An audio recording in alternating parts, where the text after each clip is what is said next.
And now you guys have this new thing that you want to happen, but you would have never known you have this new thing until you get married because your mindset is already clicked on what marriage. But if you meet somebody like me and your uncle, we got married. And so our perception of marriage, It's we different. had to work it together.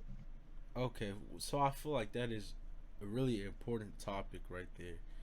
People's perception of marriage, because all right, so and like you said, like exactly what you said. So all right, I have this grand notion of marriage, like it's just this big thing, and you might already be living the life of someone who's married or someone like a married couple, but now like you're saying, you have all these expectations that you're putting onto it that don't need to be there, and I feel like a lot of people have that sentiment of like, all right, A marriage is lot of like people do. That's so why they big. don't last in marriage.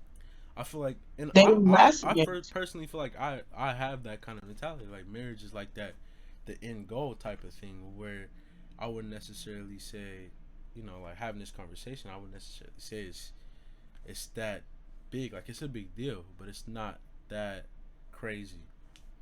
Like you're gonna, of course, you're plotting on spending the rest of your life with this person, but people already do that or have those ideas without being married. So what's the problem of the title? That's why I say you need to do premarital counseling Yeah.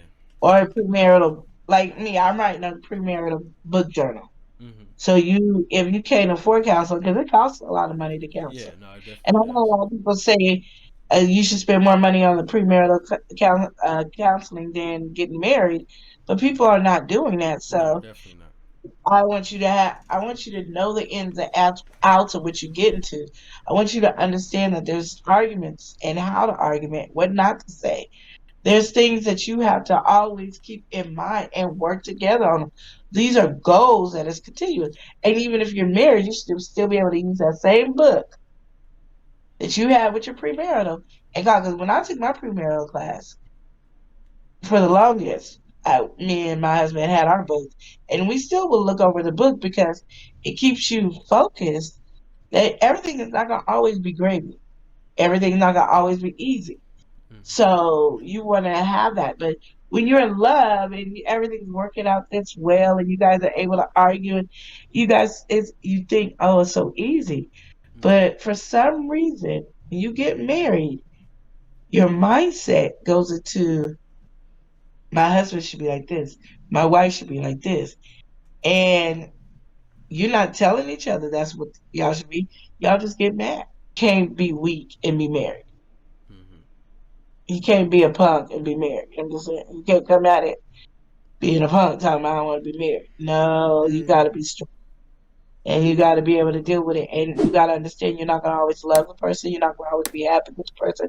You're not going to always be nothing. But you have to figure out, okay, I'm not happy. I'm miserable right now. What are we doing to change this? Mm-hmm.